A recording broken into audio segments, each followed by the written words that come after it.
The show today is sponsored by the Dollar Shave Club, the no-nonsense razor that gets delivered right to your door. Get your first box, usually worth £12, for just £5. We're going to put a code in the description, right? It's AFTV10, and you get a further 10% discount off of that.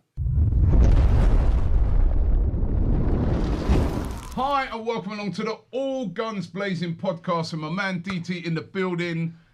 He's got a hat on that says behave. Have you been behaving? No, as usual. What now? What up? Just putting a few people wrong, sorting a few things out, just as I do,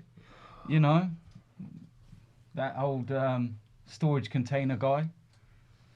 Who's that? I'm not going to mention his name. I don't want to give him no publicity. Oh, you still arguing with him? I haven't done anything. Yeah, never you. Do you know what? I was having a discussion with a guy the other day, a pretty well-known guy that was doing some comedy stuff, and it involved drugs. And I could see where he's coming from, the funny side of things and the jokes that he was having and stuff. But I was speaking to him on a personal level, saying that I just felt that the material was inappropriate at this time, because I've been doing some work with youth clubs, people in Luton and stuff, and I see the connection between drugs and gang culture and everything that's going on at the moment. So I just said I felt it wasn't the right time to make a joke about that kind of thing. He was cool. Yeah, no worries, not a problem, man. I fully respect your opinion and why you said it, and we talk on a level, and that's cool. That's what it's all about, giving feedback, positive criticism or whatever it is. And then the clown got involved for no apparent reason, so I had to just correct him and shut him down. Simple as that, innit? I think he's just trying to get a boxing match, isn't he? But I said he doesn't offer me nothing in a boxing match. What does he offer me? Absolutely nothing. I said it the other day when we was talking about the whole KSI thing. Actually, before we get into the football, what do you think of that KSI thing? There was a big fight last week. KSI, Logan Paul. Fair play to him. They broke records in viewership, live viewership on YouTube. But they're coming for a lot of criticism from people about them putting it on. The fact that it was a draw. That I watched that weren't no draw. That was a. Do you know what? Listen, KSI won that. Listen, the thing is, but now there's a rematch. Well, the thing is, the rematch was already in the contracts before the fight happened. Yeah, but there was always going to be. But it's like in boxing, isn't it? In regular boxing, you always have rematches. But if the first fight sometimes is a Dow or the person batters the other one, the rematch doesn't always go on. But listen, it was a close shist fight, but I thought KSI won it. Yeah, I think he just won it. But look, listen, what did you make of it? They earned over £30 million in just pay-per-view. This is amazing. Ridiculous. Absolutely then amazing. you're not talking about sponsorships and all the rest that come into it. If you offered anybody out there that kind of money for 6 rounds of boxing, they would jump in the ring. End of story. I don't care who you are. I'd jump in a ring for 6 rounds with Anthony Joshua for £30 million. I'd let him batter the living shit out of me. But what I'm saying is, listen, I got no problem with it. Again, I was arguing with my brother. My brother's diehard boxing fan, and I know that some of the diehard boxing fans, they were like, nah, man. They're like, there's people training every day, working hard, right, that never get anywhere near that. I was trying to say to my brother, but listen, these guys have got massive audiences. If they want to do a fight, what's the difference between that? And I heard a guy raise this point. What's the difference between that fight and the Conor McGregor versus Mayweather fight? Mayweather who'd retired. Yeah. Conor McGregor is not even a boxer. Comes in, they pull off like the biggest ever fight. What about the boxers who are training day to day? Yeah. How did they feel about that one? It's the same type of thing. I mean, I do understand those boxers at work, because I've been, I used to do a bit of boxing back in the day. I see boxers in gyms. Like we was in a gym, was it a few months ago doing some filming. So you see those guys, man, training working hard. I think it's the hardest sport, because you got to train, and the training's unglamorous. There's no audience. You're just there in a gym grinding out every day, sweating, feeling pain. You go into a fight, you get battered up. I've been with Coogan, who does AFTV, right? And I've been there sometimes with him after a fight. Like you're back at the hotel and you see the fighters who lost. You see the fighters that have won, they return back, big entourage, everyone's and then you see the other fighters who lost. It's such a sad sight. Yeah. They'll come in just wheeling their little suitcase, battered, man, eye, mouth, mash up. Nobody round them. It's and they haven't been paid much money. No, so I understand it, but wow, what a feat KSI pulled off. Exactly, and that's what I said. This is what I said to you, and that's why I tweeted about it. I said, fair play to them. If you're criticising them, then you're just jealous of them, because every single one of you would jump in the ring. And I said that if I was ever going to jump in the ring with someone, then it needs to be it needs to be listen, wait there. It needs to be financially right for me and my family. Yeah, what if somebody up to big stuff minimum money, 6 figures. Minimum 6 figures. 6 figures to fight EVD? No, not him. He ain't gonna get me no money. He ain't gonna offer me nothing. The only thing that I would get out of fighting him is battering him without being arrested. It would be a legal way to beat him up. He's a big guy though. Don't care, bigger you are, harder you fall. I would absolutely spark him. I would absolutely spark him. I watched his fight against Lewis. Remember the size difference there? Lewis put him on his bum. The guy's got nothing. But that guy Lewis though had the moment Heavy D gets punches in his belly, it's like tremors. No, but hold on. That guy that he fought Lewis, he'd fought before, hadn't he? And I think in his first fight. But there's still a weight difference. I heard that in his first fight he got knocked out. Yeah, but Listen. I'm not saying. Listen, I'm just saying he's a big guy. That's what I'm saying. That's good. Well done. I would toy with that guy and I'd destroy him. But at the end of the day, he brings me nothing to the table. Absolutely nothing. He sounds like Floyd Mayweather now, isn't it? I mean, no, it's true though. I'm not going to get into the ring. A little white collar. Listen. I'm not going to get into the ring unless someone's bringing proper money to the table. And if someone, so this has to be someone that's got huge YouTube accounts, huge followings that could potentially bring huge money in. That's as simple as that. Because if it's financially right for me and my family, I'm all for it. Let's go. We'll have a tear up. Let's do it. I don't care how big you are, anything. We'll have a tear up. Let's do it. Okay. But if it ain't financially right, I'm not going in there just for the fun of it. Nah, sod that, man. If I want to have a little scrap and a bit of fun, I'll go around the back of the nightclub. Do you know what I mean? Nah, mate. Nah. Told you, financially right. And that's what it's about at the end of the day. And nobody can say any differently, because at the end of the day, Robbie, right, you for yourself, right, for example, if someone put a fight on, right, and said, Robbie, we want you to fight, this guy here. And they said to you, yeah, we'll give you 10 grand. You'd take man, I go, nah, fuck off, man. I ain't taking that. But they were putting serious money on your lap, 6 figures minimum. And you're thinking, boy, you know what? Yeah, I'll do that. Train for a couple of months, get in the ring. It's not as easy as that, right? I know it ain't as easy as that, but at the same time, if you've got the opportunity to financially look after your family, you're going to take their hand off. You only have to look at the professional game. Look at Tony Bellew for the prime example. The moment he took the David Haye fight on, he even said himself, that is the most scared he's ever felt in his life about leading up to a fight, because he genuinely thought David Haye could rip his head off. But what was guiding him was the financial side. You're not comparing yourself to Tony Bellew. No, I'm not comparing myself, but I'm saying he took that fight on and risked it all to financially secure his family's futures. Yeah, he's a wicked boxer. I know he is, but that's what I'm saying. So at the end of the day, that's the carrot dangling. If you offer a big enough carrot and it can financially look after your family, boy. All right, there you have it out there. Anybody wants to batter him, put up 6 figures and and he's up for it. But I know that he won't be able to put up 6 figures. He can't even pay his rent. Oh, God. Get off it, man. Oh, you, man, you. Listen, let's talk about football. Let's go. Football. West Ham. Yes. At the weekend, 3 points. We desperately needed those 3 points, but it wasn't far from convincing. I heard somebody say they didn't see no difference between a Wenger team, and when they saw us playing against West Ham. Who said that?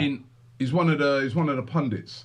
Oh. He was saying that, like, basically he saw the same thing. Was it Alan Shearer or someone? I can't remember which one, but basically he was saying that what they saw was basically our fullbacks bombing on, right? Everybody rushing up the pitch to try and score, great, but leaving massive holes in behind, and we nearly got caught out so many times.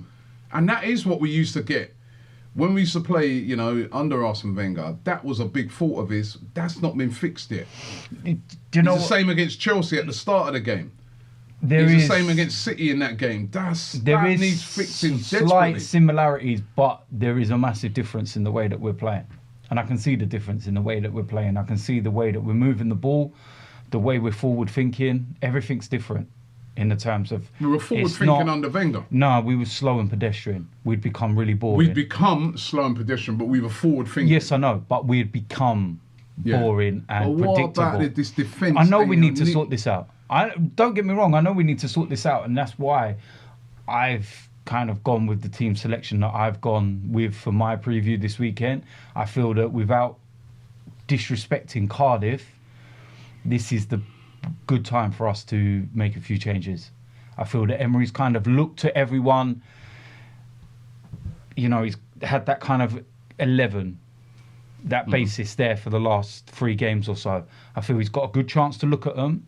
Now it's time to change. Now it's time to make those changes, in my opinion.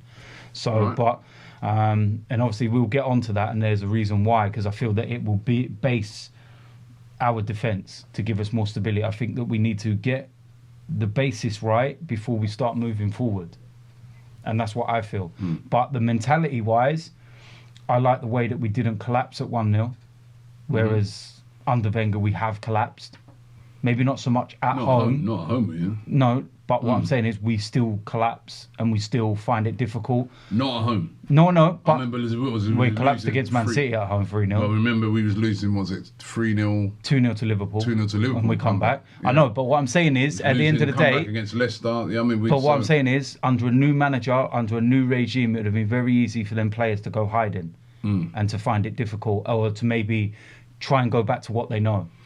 But they didn't. They stuck to the plan. They stuck to what they're doing. You look at the first goal, very reminiscent to Chelsea goal. 17-man pass move from back to front. Left, middle, right, opening them up. And at the time, you don't see that. You're caught in the moment when you're watching the game. You don't look at a goal and then go, oh, you know what? I was counting every single pass on the way to that goal. You don't. You just think about the goal. You're like, yes, we scored. Yeah. And it ain't until a couple of days later when you actually analyse things and watch it back, you're like, wow, that was actually a really good goal. So that side of things, yeah, it was good. And the second half, we were a hell of a lot better than we were in the first.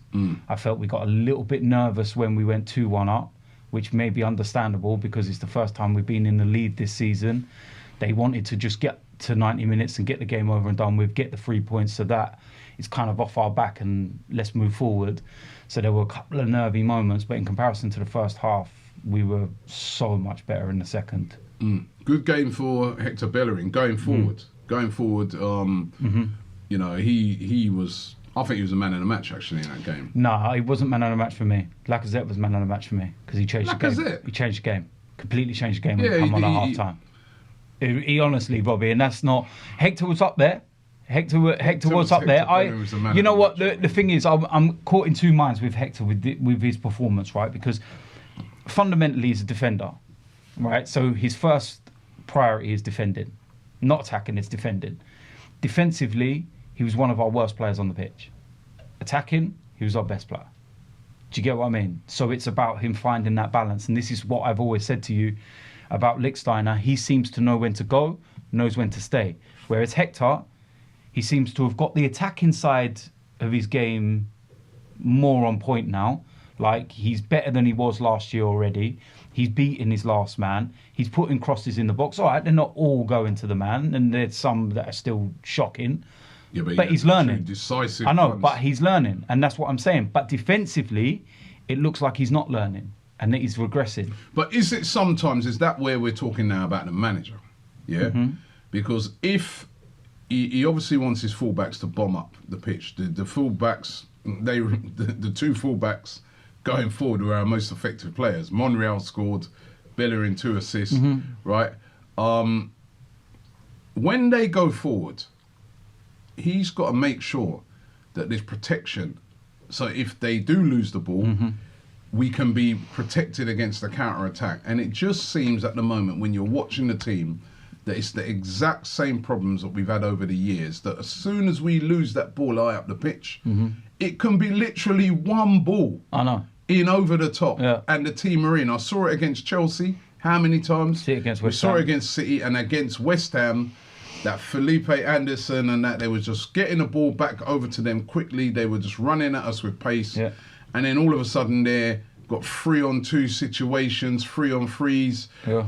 You know, the centre-backs are under extreme pressure because, you know, when it doesn't matter how good a centre-back you are, when you've got top quality players running at you, you know what I mean, you're running back and they're running at you. It's very difficult. I know, I said that, but I said at the same time it's game management. You know, it is game management. It's all right saying Bellerin and, you know, Monreal, but if their instructions are bomb on, get in the box, be positive, there's got to be cover because they can't cover every blade of grass. But then I'm sure when they bomb on, it's like that first goal against Chelsea the other day. To me, everyone was blaming Bellerin. That was Mkhitaryan. Where's Mkhitaryan?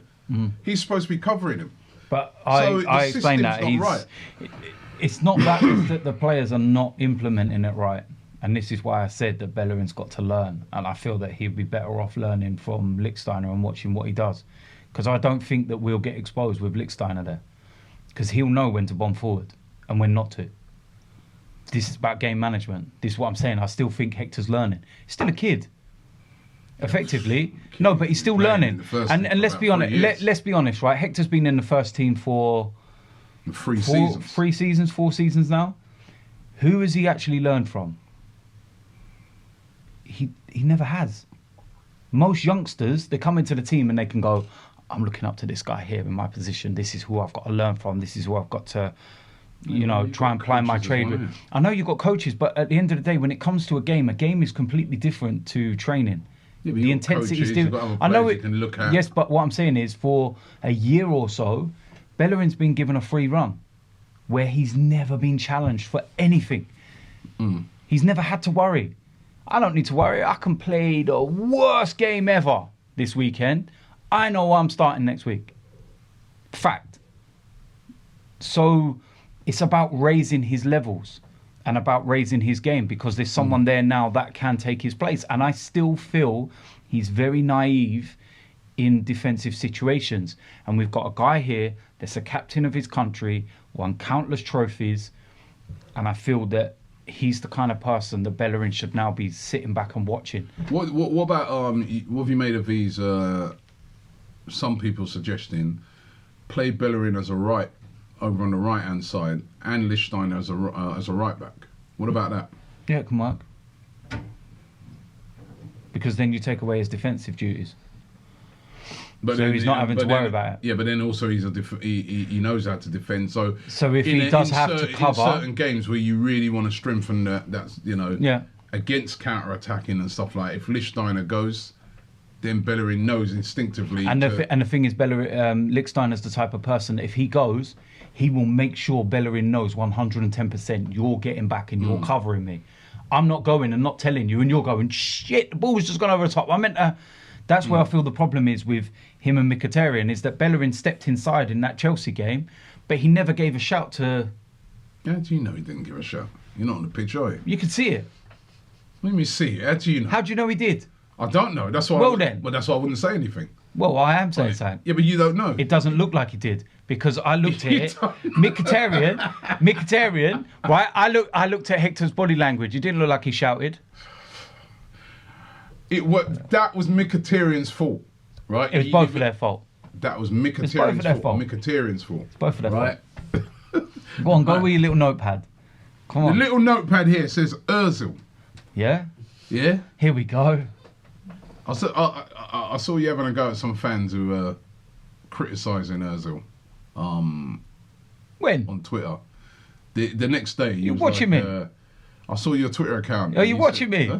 I'm watching it. Keeping an eye on me, ain't ya? No, I was just feeling like our this, timeline. And then noting it down for the weekend. I do follow you, you know what I mean? Behaving right? No, I this wasn't week? checking your behaviour, but I just saw you having a go saying that some fans criticising Ozil. Why can't they criticise him? Well, right, listen. Wait a minute. Let me go on, just state my point. I'll say what you got to say. Go on. Where was he? If he was sick, again, how many more times are you going to be sick? And if not, the rumours that we're all hearing, that he had a massive training ground bust up with Unai Emery, and he stormed out and stuff like that. Which those rumours were flying around. You very well aware of them. Yeah, I know. Which those rumours were flying around on the Friday. Yeah. Right on the Friday. Then all of a sudden on the Saturday he's sick and he's not even on the bench. He's out of the squad. Let me. Hold on, wait.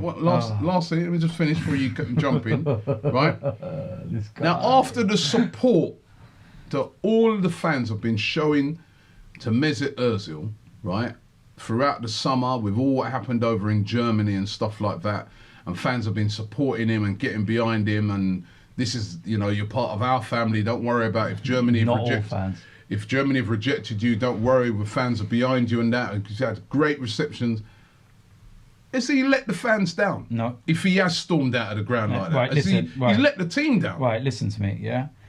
First and foremost, right, Emery's come out and said that there wasn't a row. So we have to take that.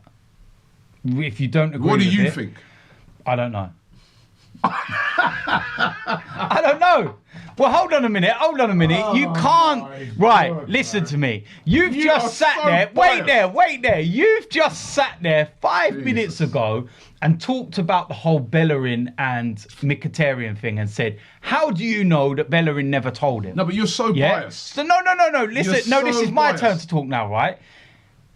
At the end of the day, our manager has come out and said there was no row. You believe it? I have to. The manager himself has said it's false. So I have to believe him. Did you not speak to me on Friday? Yeah? Yeah. And say to me that you'd also heard that he'd stormed out of the ground. Yes, that's what we've heard. No, but listen, Robbie.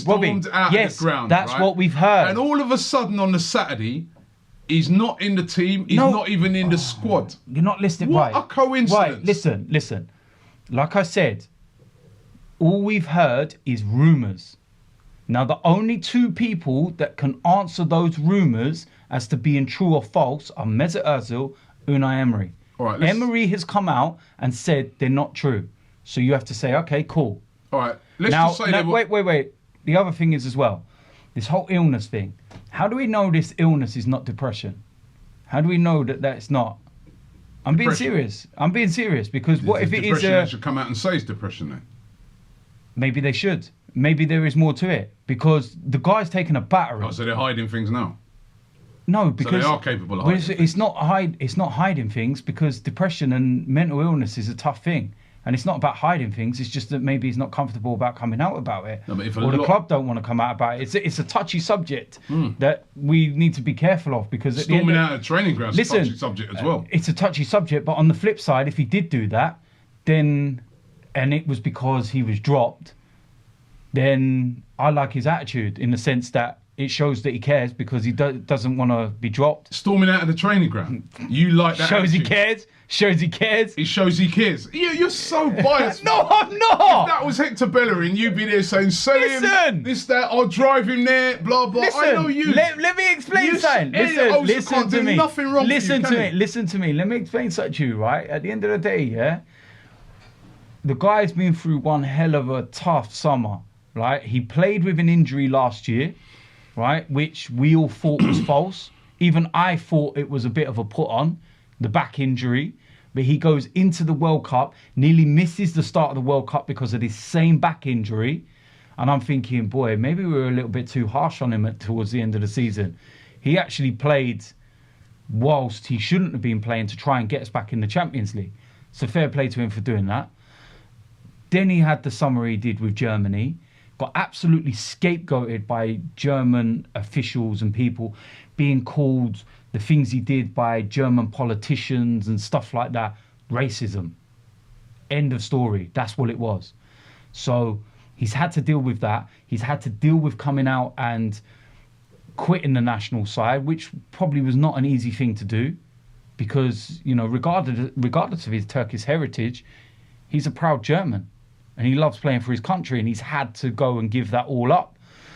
Then on top of that, people that he calls his teammates and friends don't back him because they want to not upset the organisation, and because certain Bayern Munich players have been told, oh, yeah, got to go out and make a little statement here. How convincing, how convenient. Look at the ones. How do you know? Remember what you said? Listen, we already know. Listen, How look do at you it. know Do you you did? really think I'm going to be listening to someone like Thomas Muller? Do you know what I mean? He's there every day. He's one of the ones that was culpable for them losing in the World Cup. He was shit. By what you saying Does anyone go after Thomas Muller? Does anyone go after him? No. Well, listen, let's put that to one side at the moment. Yeah. Despite all the hassles that he's been having with the German team and that, the Arsenal fans have stuck with this guy. And Some have. The majority of them. The majority of Arsenal fans have stuck with Mesut Ozil. Is if it is true, right? Let's just say, right, none of us were there. None of us know the real facts. That's true.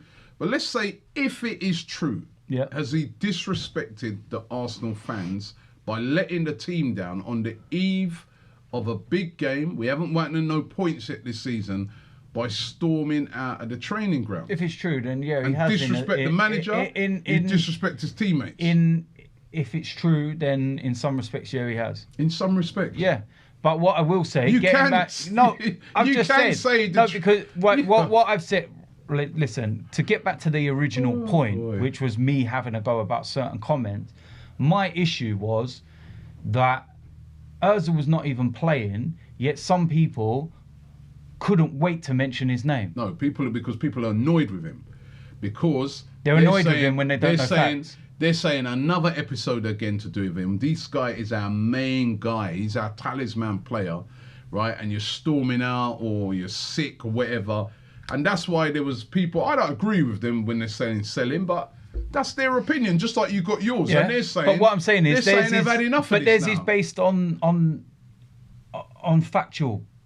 No, there's nothing factual, sorry. No, but they're saying, they're just giving their opinion, right? You're basing a lot of what you're saying about German thing, just off of your own opinions. They've got their opinions. They're saying sell him. They're saying they've had some fans have had enough of him. When I see comments, when are you gonna start producing on the pitch? Storming off the pitch. Listen, when I see comments the other day about how we look better without Ozil, that's how I know there's an agenda against him, because we did not look better without Mesut Ozil. Not a hope in hell. We didn't. We missed his creative side. End of story. However, if you used to talk about the first couple of games so far this season, was he a miss on Saturday? Was he? Yeah, he was a miss. Was he a massive miss? Yes, he was. Was he? Yes. Was he? What did we miss? Kiss your teeth over there, man. You got to stay over there, man. I'll strangle you with a mic cord. What did we miss? It's creativity. No, from the first couple of games, not talking about Ozil from last year or whatever, from his first couple of games so far this season, what did we miss? The rumours were he was angry because Emery said to him, "You're dropped." Rumour. Right, but I know it's a rumour and we don't know whether it's 100% true or not, but the rumours are that he'd been told you are not playing on Saturday. The same thing you was just saying, oh, what I like about Emery is that, you know, he's not scared to tell a man you're not this and leave this out, and he's not. But I've already told you, it's not. Nothing's. So the rumours are that that's what he said. He's stamped his authority down and said, "Yeah, Ozil." But technically, hold on. technically, none of it's a rumour. I'm not happy with the first couple of games. You're out of the team, and the man storms out, and then you're saying you're happy with that attitude. But hold on. Technically, it's not a rumour. It's not a rumour. You're then going to tell me that if it is true, you're happy. You're happy that he stormed out. Right, listen to me. It's not a rumour because Emery has addressed it. If you're still carrying on and saying this is the rumour, then you're basically calling Emery a liar. What do you think? I believe my manager. Why should I not believe him? Don't you think it's a coincidence, the thing on Friday? Life is all about coincidences. A big incident like that, and then all of a sudden on the Saturday, Mesut Ozil's not in the squad, not even in the... Strange, isn't it? There you go. Strange, a bit like Newcastle at Newcastle on Sunday. They left out John Joe Shelby, Injured. and they left out Lascelles, right? And Injured. there's a big rumour going around the previous day that they'd had a massive bust up with Benitez, and all of a sudden they're sick as well. Injured. Not sick. Injured. Yeah, what's the injury? I don't know. I remember Benitez even come out and said that they're injured. And Do you believe it? One of them, Benitez even said, not Shelby, the other one, he said that he's actually been playing through the pain for the last couple of games. Do you believe? So why are you not going to believe Rafa and Benitez? Do you believe if it was true, and Mesut Ozil stormed out of the training ground, drove out, apparently drove the wrong way out or something like that, really angry, left the training ground had a big bust up with the manager, which, by the way, these things do happen all the time. This is not a thing that doesn't happen in football. It happens all the time. It even happens in AFTV, a.f.c. You know what I mean? This is how football goes, right? No, me and you fall out all the time. These things happen all the time. But if it was true, do you think Unai Emery's going to sit in his press conference and say, "Yeah, we had a massive bust up, you know, I told him you're not playing on Saturday." What's that accent? Right. Why are you putting that silly accent on? Right. I told him that is the worst attempt at Emery I have ever seen. I told him. Explain! He's not playing on Saturday, and he got very, very angry. We exchanged words, expletives and that, and then he jumped in his car. But you're still digging. And he stormed out of the training ground, screeched out, "Yeah, it is all true." But you're still digging. At the end of the day, not even Mourinho. Listen, Mourinho would come out and admit the whole details of that. Now, at the end of the day, our manager has turned round and addressed this situation. It is done. Draw a line under it. If he is ill, and all right, I take your point on the depression thing, and I hope it's nothing like that. And I notice he's back in training. For this weekend's game, my G, right? So yeah, you're GD. You're biased though. That's the thing. That you can't get. You have to be. You know, we've all got our favourite players, but you sometimes. You know what I mean? I've heard no mention of Welbeck scoring. We haven't even got on to that yet. We've been talking about West Ham. We spoke about West Ham. Yeah. We Again, pinpointed. impact. No, we impact. We pinpointed Hector Bellerin, and for your information, and despite that, wait, shush a minute.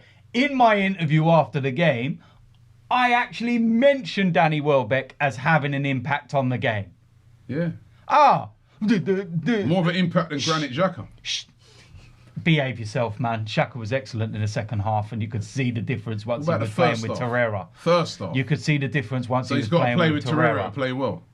Because Torreira complements his game. So he's got to play with Torreira to play well. He complements his game. So but anyway, as I said, right, you know what I mean, you've got a bias when it comes to Mesut Ozil. I believe that people, right, listen, I'm a Mesut Ozil fan, right, but I do believe people have valid points when they say that the guy he needs to start producing on a regular basis. Yes, I know he does, but stop mentioning him every single time. No, but he gets mentioned every single time because of the amount of money he's on, because he's been there for so long, because he's our talisman player, and he is not producing, right? When you compare him to, look at Hazard.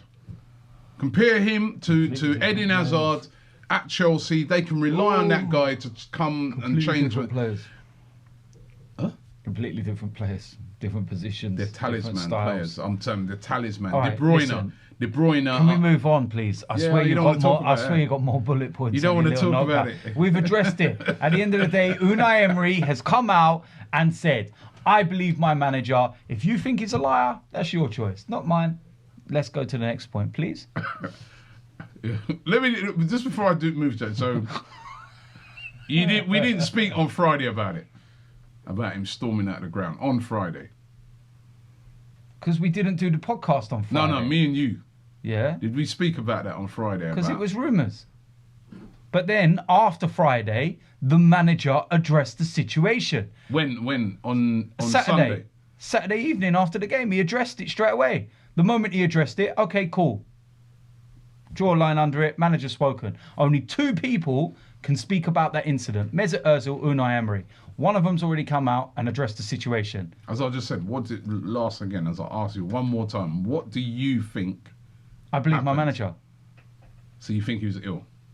Why would he lie? Okay. I believe my manager. All right. Of course, it's Cardiff this weekend. Yes. Right. And actually, just for Cardiff, did you hear them? You seen the rumours about Yaya Toure? Yeah, load of bollocks. Let's talk about Cardiff. I doubt it. But no, he's going to Olympiacos. Say he did come to Arsenal. Would that be He's as old as you. better than Xhaka, though? Oh, here we go. Now here's his agenda. You see? You see? No. I knew he would try and dive in there somehow. Robbie's like, let me just drive my car. No. Get onto Cardiff, please. He's too old. Can we go into Cardiff, please? Wait. What's the point in talking about a player that we're never in for in the first place? It's never happening. It never was. His agent is a piss taker. The reason why he was in London doing his medical is because Olympiacos are over here doing Champions League qualifiers or whatever it is. I know we know all that, but I'm just saying. Cardiff. I'm just saying, me personally, I think he's better playing than Xhaka. Oh, carry on. Cardiff.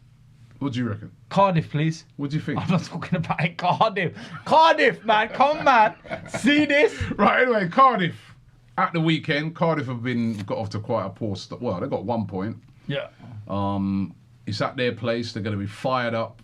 You know, they've got great fans there. I remember going there before. It's great atmosphere there. Yeah. They're back in the big time. They're playing Arsenal. They'll smell a bit of blood with Arsenal as well. You know what I mean? Our away form is still been, still continued it. Well, it's only been one game. Cardiff are decent. It'll be a tough game. And it's a Neil Warnock team, and we know what to expect. This, for me, is one of those big tests now for Unai Emery, because this is going to be a team that's going to be very physical. Warnock's a wise old, fox, where he's going to be, where he's going to set the team up. He's going to know exactly. He's going to treat it like when Wenger came down. We're going to have to show a lot of toughness in this game. Yeah. And I remember when I was in Ireland and Sol Campbell was giving a talk, and he spoke about these type of games. He goes, "This is where I want to see a difference with Emery." I was sat next to you. He goes, "Yeah, those games." Was he? Yes. But was I? I thought they kicked you out. Get out of it, man. Move yourself. Right. Remember, he said these are the games where I want to see a difference. Yeah. Those games are unfashionable games where so many times over the years we come a cropper to these teams, either losing or drawing. He wants to see us go. He wants to see us, if it's going to be a fight, that we fight. This is a big game. Well, do you know what?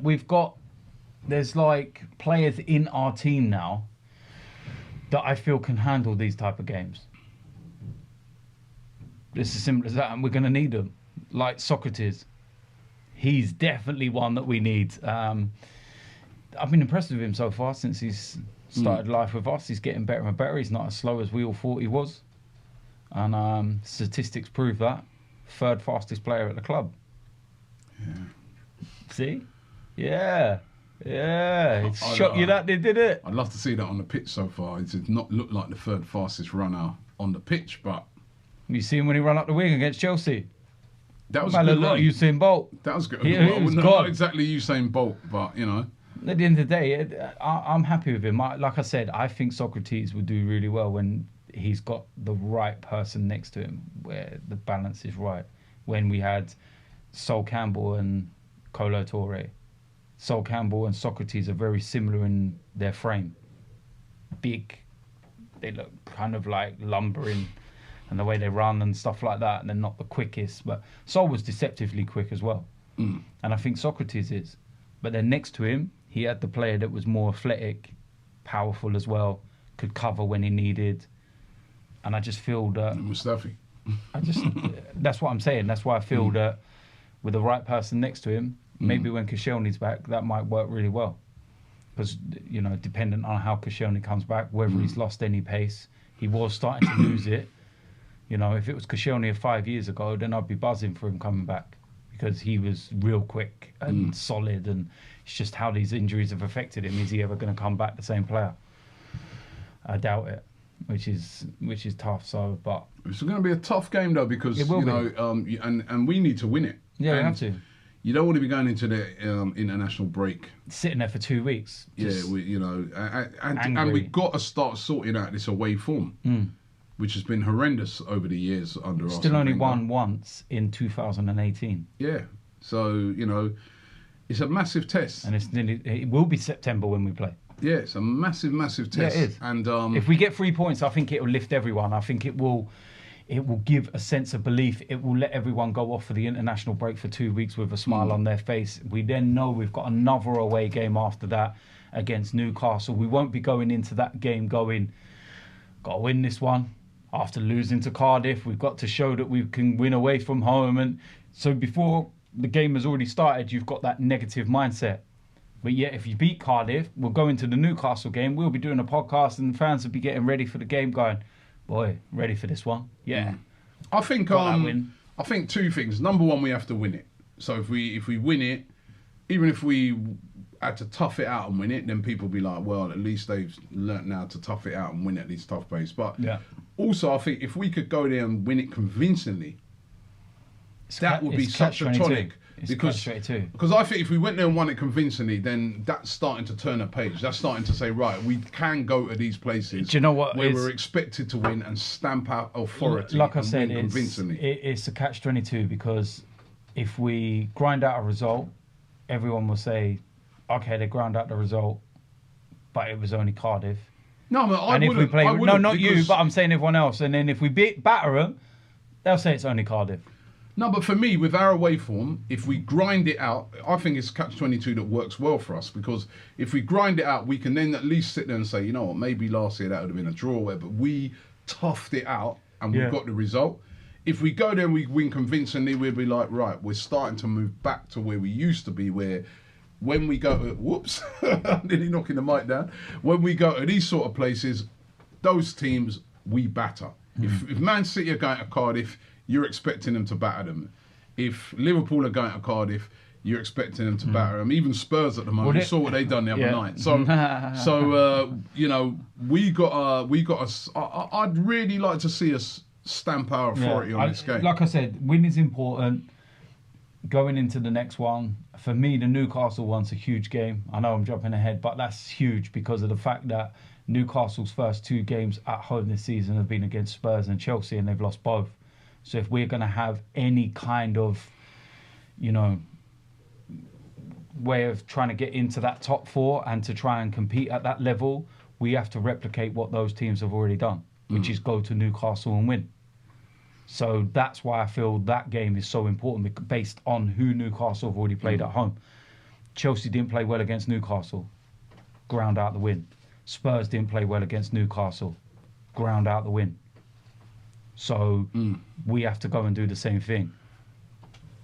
Is it time in this game for him to start Aubameyang and Lacazette up front? I mean, he's been resisting that. Yeah. I heard somebody again say last week, they said if it had been Wenger, we'd all be having a go at him and stuff like that. Why is Lacazette on the bench? He's come on. He was your man in the match, you said. He's come on. He's made an impact every time he's come on in these games. Why is he not starting? Why not start him and Aubameyang? Yeah. Aubameyang's not started very well either. He looks lively once Lacazette comes on. Every single game. So surely this game, I mean... Well, should we get into our 11? Yeah, give us your 11. We've not got our board this week. We ain't got the board. Oh! Why have we got the board this week? Oh, yeah. It's in my car. In your car, at home. Waste, man. Can't get the staff these days, can you? Right, without the board.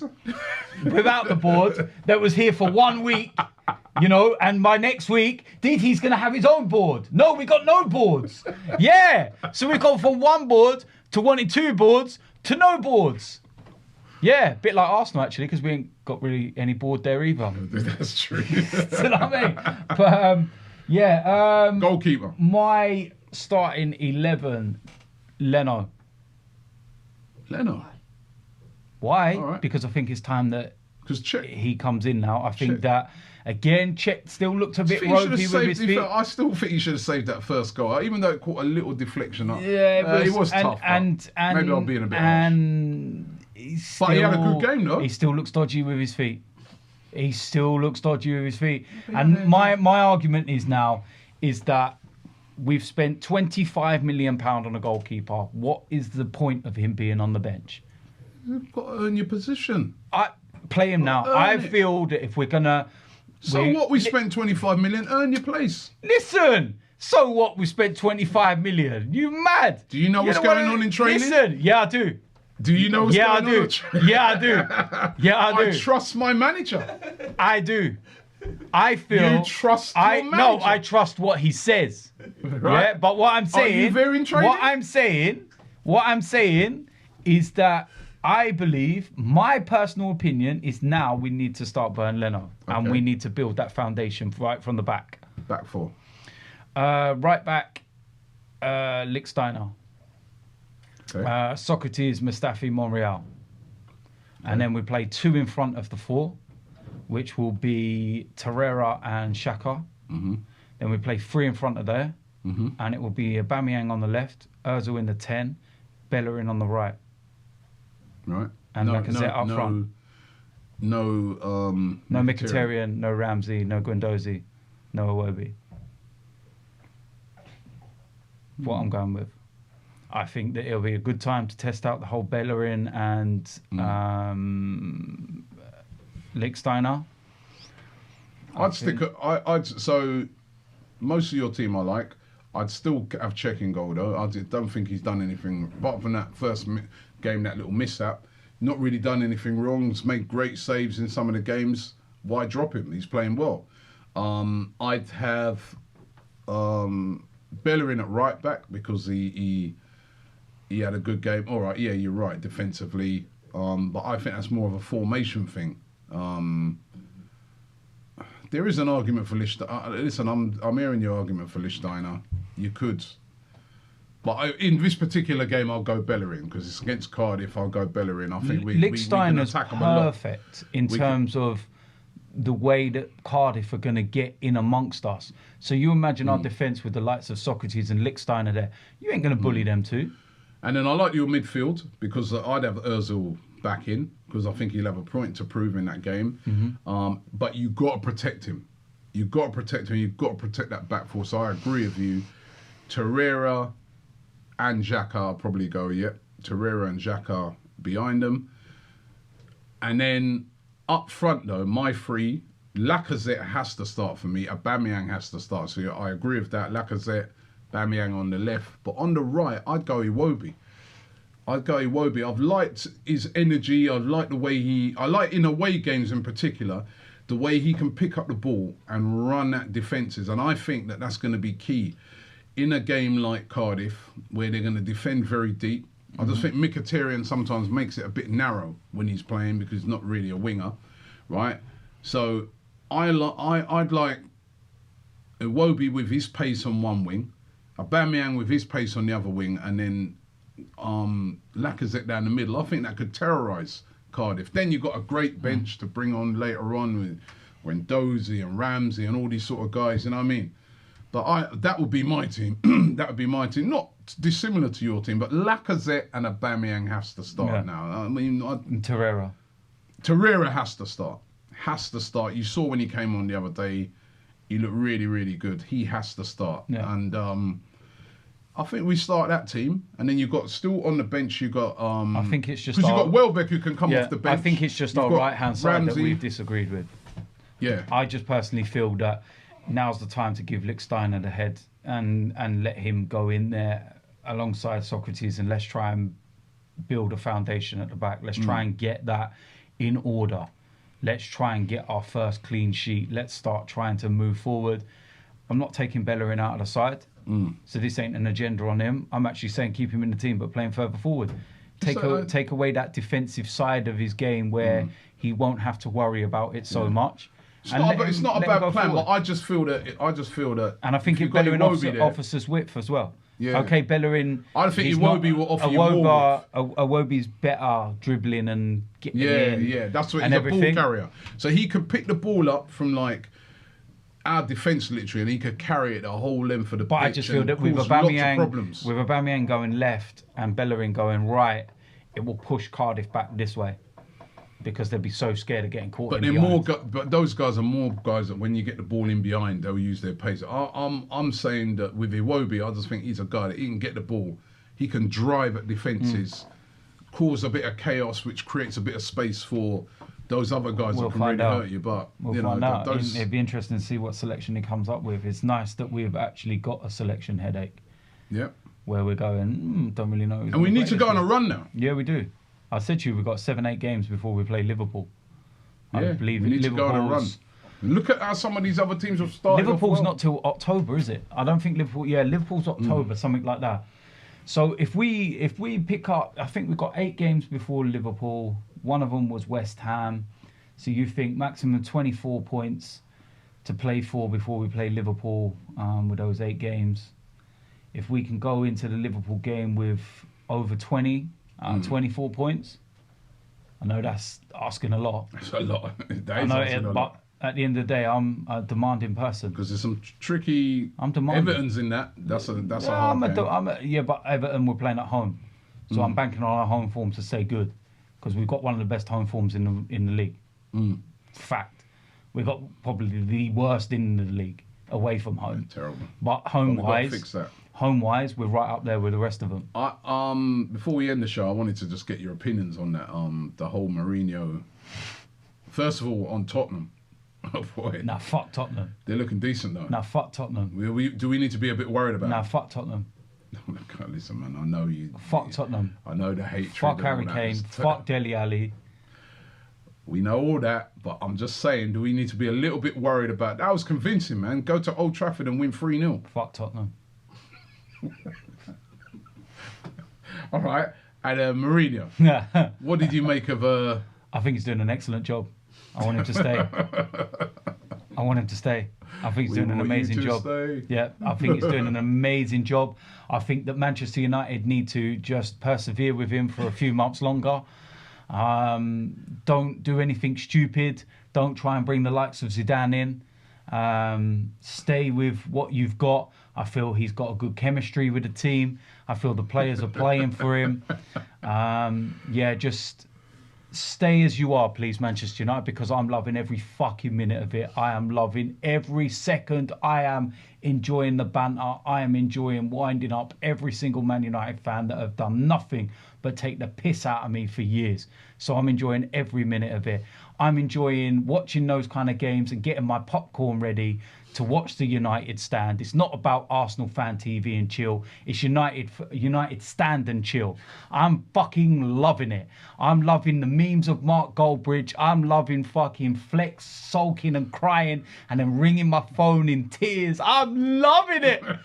And I'm loving the fact that we were in a relegation battle a week ago and now they're below us. I don't care if it's goal difference. You're below us. If the league ended now, who would finish higher? Arsenal. Fuck you! Ever since I've done that thing about finishing 6th, you know, after we played Southampton, I went, how 6th? I've had to deal with that shit for fucking over a year. So I'm loving every minute of it. Sorry. And you know what? Respect. Yeah, but respect. Listen. Respect. Yeah, respect. Listen. At the end of the day, him. Do you know what I mean? It was like, at the end of the day, Mourinho talks about respect. Listen, Arsene Wenger won 3 Premier League titles and you didn't respect him. Yeah, that's so true. It works both ways, mate. Specialist in failure. Exactly. So thing is about it, that's why I find it hard to. I can't feel sorry for Mourinho because I don't feel sorry for him at all. When you think about things like what he did there, specialist in failure. I was sitting there after the game. It's not just been Wenger. He's had to go a lot of managers in the past. I was watching him after the game, right? And when he walked up in front of the Stretford end and he's standing there and he's applauding and he's looking, and people are saying like, oh, he looks really like down and he looks, you know, somber and I'm sitting there pissing myself laughing at the television. I'm rubbing my hands, waiting for his press conference because I know he's going to throw someone under his bus. I know that he's going to sit there and give box office. I'm rubbing my hands waiting. And you know what I mean? A United fan said to me yesterday, he goes, listen, no, we were behind him. We all clapped him off. Okay, there was no left. There was no one there. What did everyone turn up as red seats? Do you know what I mean? They'd sit there and talk about us. Listen, don't ever talk about us again because you're just as bad. And at the end of the day, what I will say, fair play to 99% of Manchester United fans because they've taken the banter on the chin. They've dealt with it and they've realised that they have to take their medicine. And fair play to them, because a lot of them have just had to deal with me these last couple of days.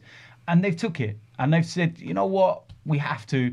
And it's part and parcel of football, and it is banter. Is it also a message to us, right? That it shows, right? Like that what can go wrong? At United, the amount of money they spent since Fergie's left to try and get things right, that it's going to take us time. Because, you know, we've got a new manager who's just come in, who doesn't have the spending power of that. You know what? And it's going to take, right, because you look at them, right, they have thrown money and... You know what? The thing about United that's really struck me is that, and I'm hoping it's going to be a difference with us, is that they've got no plan. It's just basically just go out there and buy our way out of trouble, whereas at least...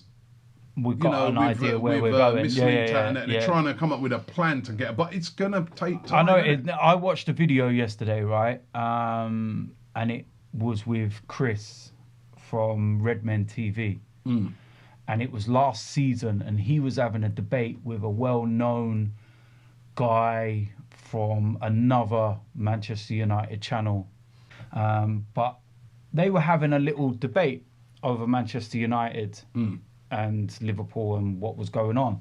And he turned around and said to him very clearly, I feel sorry for you because you haven't seen it yet. You haven't grasped what's happening to Manchester United. He goes, I've been in your situation where I've seen us win titles and titles and titles and dominate through the 80s and stuff. Then there was some changes, and we go into the 90s. He's talking about, Chris is talking about Liverpool, and he goes, and we go into the 90s. He goes, we win an odd FA Cup, and then a League Cup. And you think, okay, here we go. This is the foundation to start challenging for the title. But every year, we're nowhere near it. And year after year after year after year, we're getting further and further away. And you win the odd little trophy along the way. And you think, okay, cool, here we go. Like Manchester United, you've won an FA Cup, you've won a Europa, and you think, here we go, here we go. You're still miles away.